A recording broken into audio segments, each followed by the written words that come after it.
अस्सलाम वालेकुम व्यूअर्स। पाकिस्तान में गुज़िश्ता दिनों में 9 मई के बाद होने वाले जो वाक़यात हैं उनके बाद कई 100 लोगों ने लाहौर, गुजरांवाला, सियालकोट और पंजाब के मुख्तलिफ़ शहरों से मुझे कॉल की और मुझसे ये पूछा कि जो आर्मी कोर्ट्स हैं वो कैसी अदालतें होती हैं और उसमें जो मुकदमात हैं वो कैसे चलाए जाते हैं। तो आप सबके जो भी आर्मी कोर्ट के हवाले से और हालिया मुज़ाहिरों के दौरान जो आतिशज़दगी और सरकारी और निजी इमलाक को जो नुकसान पहुंचाया गया है उसके मुकदमात के हवाले से जो लोगों ने सवाल किए हैं उसके जवाब में ये जो वीडियो है ये रिकॉर्ड की जा रही है और मैं आपको बताती चलूँ कि इसमें आपको मैं तफसील से बताऊंगी कि आर्मी एक्ट क्या है, आर्मी कोर्ट क्या है, आर्मी एक्ट के तहत जो आर्मी अदालतें हैं, जो फ़ौजी अदालतें हैं, उसमें जो मुकदमात हैं उनकी समाअत कैसे होती है, अदालती ट्रायल कैसे होता है, इसकी पनिशमेंट क्या है और पनिशमेंट के साथ साथ क्या इसमें कोई हक़ अपील भी है या नहीं। व्यूअर्स, पिछले दिनों जो 9 मई के बाद कुछ सियासी कारकुनान की जानिब से जो सरकारी और निजी इमारतें और अहम तनसीबात को नुकसान पहुंचाया गया और उस नुकसान के नतीजे में जो मुलव्वस अफराद थे, कौमी सलामती कमेटी का जो एक इजलास मुनक्किद हुआ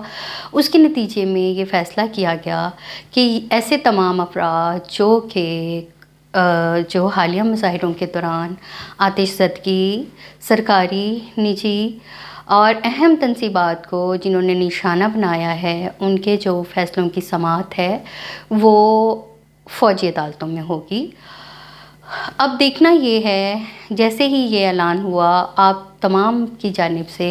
हज़ारों की तादाद में मुझे कॉल्स रिसीव हुई। वैसे तो बहुत सारे दिनों में रवाबत बंद हो चुके थे, राब्ते का कोई ज़रिया नहीं था, लेकिन जैसे ही ये सारे राब्ते बहाल हुए बहुत सारे लोगों की मुझे कॉल्स आईं, ख़ुसूसी तौर पर पंजाब और कुछ बलूचिस्तान के इलाकों से, जिन्होंने मुझसे ये पूछा कि आर्मी कोर्ट्स क्या हैं और उनके जो मुकदमात हैं जब आर्मी कोर्ट में जाएंगे तो उसकी समाअत कैसे होगी और उसके क्या नतीजे होंगे। तो उसके लिए मैं आपको ये बताती चलूँ कि जो आर्मी कोर्ट्स हैं वो आर्मी एक्ट के तहत जो हैं वो मारज़ वजूद में आई हैं। पाकिस्तान में जो पाकिस्तान आर्मी एक्ट है 1952 में जो है वो नाफिज किया गया था और इसका जो बुनियादी मकसद है वो फ़ौजी एहलकारों को फ़ौज के अपनी कानूनी ज़ाब्ते के तहत ट्रायल करने के लिए जो है इसको लागू किया जाता है। लेकिन बाज़ दफ़ात और मुकदमात में ये कानून आम शहरियों पर भी लागू होता है। इस एक्ट का जो बुनियादी मकसद है वो फ़ौज के एहलकारों या फिर जो कुछ सिविलियन कुछ हद तक फ़ौज के साथ वाबस्ता हैं उनको जो इंटरनल कवानीन हैं फ़ौज के उनको तोड़ने के लिए या उसमें जो मुकदमात चलाने के लिए ये जो कानून है ये बनाया गया था। 1966 में field marshal general Ayub Khan जो कि उस वक़्त के पाकिस्तान के सदर भी थे, इस एक्ट में कुछ तरमीम की और इसको उस तरमीम के नतीजे में कुछ दफ़ात शामिल की गई जिसमें जो सिविलियन हैं, जो आम शहरी हैं, वो अगर तहरीरी और ज़बानी मवाद के ज़रिए किसी भी पब्लिक को या दूसरे अफराद को बगावत पर उकसाते हैं या फिर जो सरकारी राज हैं उसको दुश्मन के साथ शेयर करते हैं तो कुछ दफ़ात के तहत जो आर्मी एक्ट है वो उन पे भी लागू कर दिया गया और उनके जो मुकदमात है उसकी समाअत भी इन्हीं अदालतों में होगी। اب ایسے شہری، اب اگر ہم حالیہ مظاہروں کے درمیان دیکھیں تو ایسے شہری جن پر فوجی تنصیبات کو نشانہ بنانے اور حملہ کرنے کے الزام ہیں، ان کا مقدمہ بھی فوجی عدالت میں چلایا جا سکتا ہے۔ اب حالیہ ہم نے جب دیکھا کہ ایک سیاسی پارٹی کی جانب سے جب سیاسی کارکنوں نے عمارتوں اور تنصیبات کو نقصان پہنچایا تو قومی سلامتی کمیٹی کا اجلاس ہوا اور اس میں یہ فیصلہ کیا گیا اور وزیر اعظم پاکستان نے یہ اعلان کیا کہ ان جو مظاہرے ہیں اور ان جو ایک جسے کہتے ہیں کہ جو خونی احتجاج کہا جا سکتا ہے، آتش زدگی جس میں ہوئی، جس میں بہت سارے جو ہیں قومی جو عمارتیں ہیں، پرائیویٹ عمارتیں ہیں، اس پہ جو ہے وہ حملے ہوئے، ریڈیو پاکستان پہ حملہ ہوا۔ اگر ہم دیکھیں تو سیاسی کارکنوں نے ملک بھر کی سڑکوں پر دھاوا بول دیا اور لاہور میں ایک اعلیٰ فوجی قیادت کی رہائش گاہ پر اور راولپنڈی میں فوج کے جنرل ہیڈ کوارٹر کے گیٹ سمیت سرکاری اور نجی املاک کو نقصان پہنچایا۔ اسی طرح اگر ہم دیکھیں تو ان ہلاکت خیز مظاہروں میں حکومت نے دارالحکومت اسلام آباد کے ساتھ ساتھ پنجاب اور خیبر پختونخوا میں فوج کو طلب کر لیا تھا اور بارہا یہ کہا گیا تھا کہ ان جو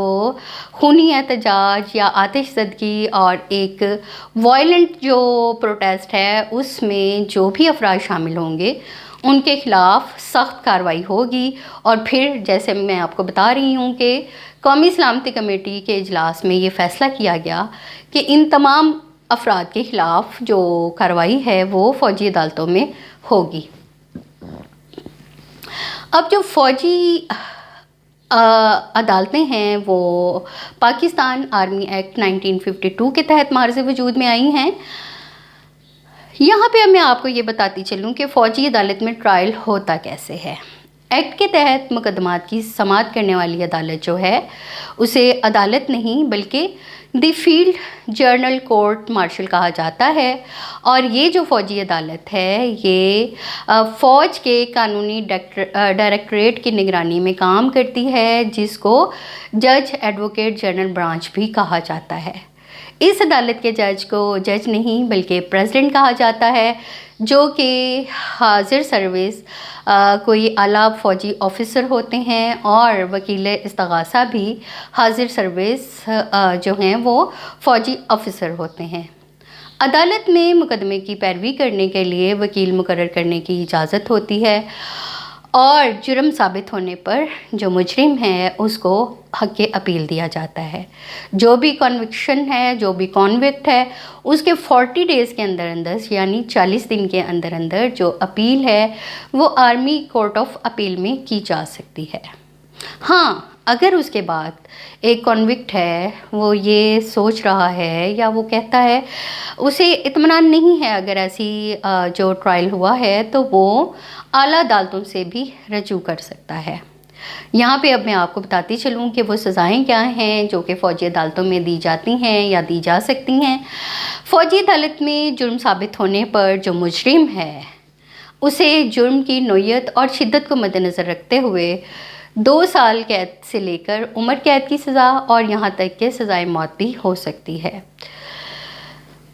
اب ہم یہ دیکھتے ہیں کہ یہ جو ابھی احتجاج ہوا ہے حالیہ، کیا مطلب اس کے نتیجے میں آرمی کورٹس کی ضرورت ہے یا فوجی جو عدالتیں ہیں ان میں ابھی تک کیا کوئی کیس جو ہے وہ گیا بھی ہے یا نہیں؟ تو ابھی تک جو حالات ہیں اور جیسے کہ دیکھا جا سکتا ہے کہ فوجی عدالتیں ابھی قائم نہیں ہوئیں۔ حکومت جو ہے وہ شواہد اکٹھے کر رہی ہے، اور جب ایویڈنس کلیکٹ ہو جائے گی تو پھر ایک اعلیٰ اجلاس میں جو ہے جو کیا گیا فیصلہ ہے اس پر امپلیمنٹ ہوگا۔ व्यूअर्स, यहाँ पे मैं आपको बताती चलूँ कि कुछ भी हो, आप कानून को अपने हाथ में हरगिज़ ना लें। अगर आपको कोई भी रिज़र्वेशन है, वो चाहे किसी अदारे के ख़िलाफ़ है या किसी आम शख्स के ख़िलाफ़ है, आप उसको अपनी रिज़र्वेशन को एक मंतकी अंजाम तक पहुँचाने के लिए या रिलीफ़ लेने के लिए किसी कानूनी फ़ोरम का सहारा लें। एक रेगुलर फ़ोरम पे जाएं, बजाय इसके कि कानून को आप अपने हाथ में लें। कानून को अपने हाथ में लेना यूँ समझें कि आप अपने साथ जो है एक बहुत बड़ा जुल्म कर रहे हैं, और उसके साथ साथ इसके नतीजे में आपकी फैमिलीज़ भी सफ़र हो सकती हैं। सिर्फ़ एक लम्हे का जो जज्बाती आपका एक एक्शन है, वो आपकी पूरी ज़िंदगी को तबाह कर सकता है। कानून से आप आगाह रहें, कानून को कभी भी अपने हाथ में ना लें, इसे अपनी और अपने माशरे की आप बेहतरी के लिए इस्तेमाल करें। कानूनी मामला से आगाह रहें और मेरे चैनल के साथ जुड़े रहें। किसी भी वक्त अगर आप कानूनी मामले में मुशावरत चाहते हैं तो हेल्पलाइन नंबर पे रब्ता किया जा सकता है। इसके साथ ही मैं दुआगो रहूँगी कि अल्लाह ताला हमारे पाकिस्तान की हिफाजत करे और पाकिस्तान रहती दुनिया तक सलामत रहे। पाक फ़ौज जिंदाबाद, पाकिस्तान पाइंदाबाद। और इंशाल्लाह जो पाकिस्तान के दुश्मन हैं, जो पाकिस्तान को ग्रो करता नहीं दे सकते, जो पाकिस्तान के ख़िलाफ़ साजिशें कर रहे हैं, यकीनन वो जो हैं वो